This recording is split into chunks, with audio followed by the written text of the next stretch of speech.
हमें एक टेंशन क्या होता है कि मैं 10 घंटे सर पढ़ना चाहती हूं, मैं 8 घंटे पढ़ना चाहती हूं, पर बच्चे भी हैं, जॉब भी है, परिवार भी है, खाना भी बनाना है, ये भी करना है, वो भी करना है। मैं आपको एक बहुत बढ़िया सॉल्यूशन देकर जा रहा हूं। आप कभी भी क्वांटिटी पे काम ही ना करें, आप हमेशा क्वालिटी पर काम करें।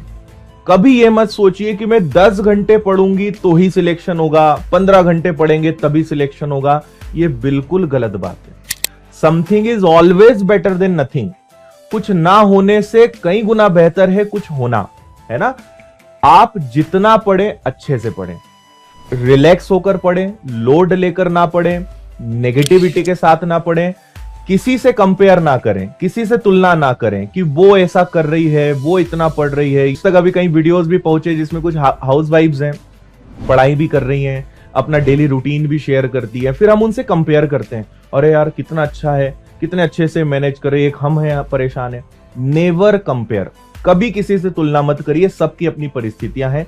कई बार जो दिखता है वो अक्सर नहीं होता है, क्योंकि तकलीफें, परेशानियां हर किसी के जीवन में है। सोशल मीडिया दुनिया ही ऐसी है ना। सोशल मीडिया पे कोई बुरी बात दिखाता है क्या? रोते हुए तस्वीर कौन डालता है? हमेशा जब आप मुस्कुराओगे, हमेशा कोई अच्छे फंक्शन में होगे, वहीं की फोटो डालोगे ना। आप जब परेशान हो तो वो तस्वीर कोई भी नहीं डालता।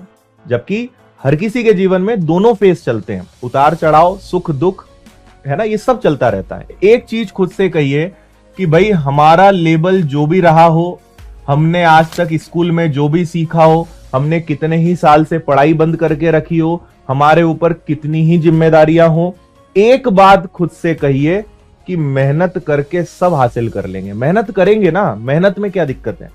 मेहनत करने से आप हर चीज से लड़ सकते हो, है ना।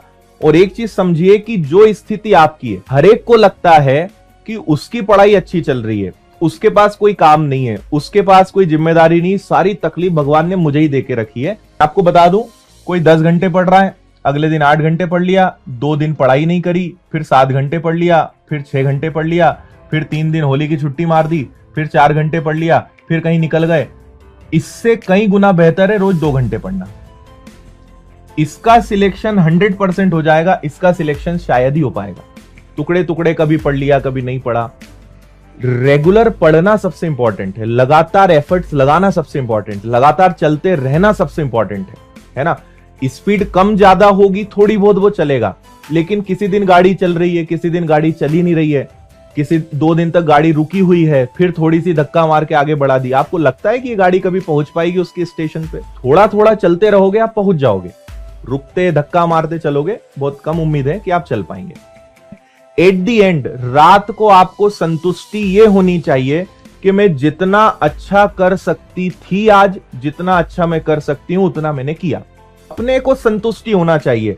यार 1 घंटे पढ़े लेकिन मस्त पढ़े आज। आखिरी में आपको ये आना चाहिए कि वो नहीं होना चाहिए कि यार आज 5 घंटे मिले थे, ये साला मोबाइल 3 घंटे इसने खराब कर दिया, आज 2 ही घंटे पढ़ पाए। जब आपको पता है कि वैसे ही जीवन में अपने पास समय कम है पढ़ने को, फिर भी मोबाइल में अगर समय खराब कर रहे हैं तो फिर गलत है। और अगर जिम्मेदारियों के, काम के, बच्चों के कारण, जॉब के कारण, किसी चीज के कारण आप समय नहीं निकाल पा रहे हैं, जितना समय निकाल पा रहे हैं उसमें आपको ईमानदारी से कि यार दिन भर में मैं 3 घंटे या 4 घंटे ही निकाल सकती थी और इतना मैंने पढ़ा, मैं खुश हूं। मोबाइल चलाइए, आधा घंटा, 1 घंटा बहुत ज्यादा है अगर इतना समय है तो, नहीं तो सब छोड़िए। ऑलरेडी आप या तो यूट्यूब से पढ़ते होंगे, या आपने विनर्स से जुड़ गए होंगे, या कोर्स आपने कहीं ले लिया होगा, तो आपके पास वैसे ही पढ़ने को बहुत कुछ है। आपको पढ़ना भी है, फिर आपको नोट्स भी बनाना है, फिर आपको रिवीजन भी करना है, फिर प्रैक्टिस भी करनी है, क्वेश्चंस भी लगाने हैं, पुराने पेपर्स भी देखने, कितना काम है आपके पास।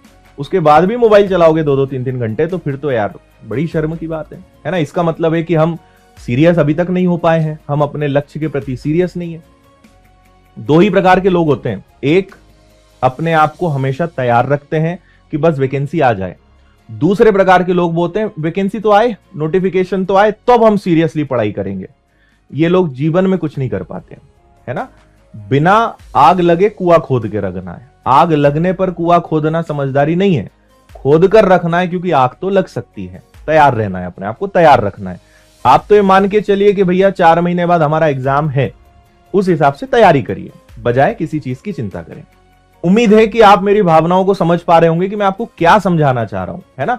बाकी और बातें करेंगे, और आपको कोई आपकी दिक्कतें हैं, परेशानियां हैं, उन पे बात करेंगे। और इन्हीं सब चीजों को लेकर मैं 1 घंटे का सेशन एप्लीकेशन पे रख रहा हूं। अगले हफ्ते आपको जानकारी मिलेगी, जिसमें हम टाइम मैनेजमेंट कैसे पढ़ें, किस विषय को कितना समय दें, टाइम टेबल कैसे बनाएं, दिन में पढ़ें, रात में पढ़ें, दोपहर में पढ़ें, बहुत सारे सवाल होते हैं, किस विषय को कैसे मजबूत करें। तो 1 घंटे का सेशन मैं एप्लीकेशन पर रखूंगा अगले हफ्ते।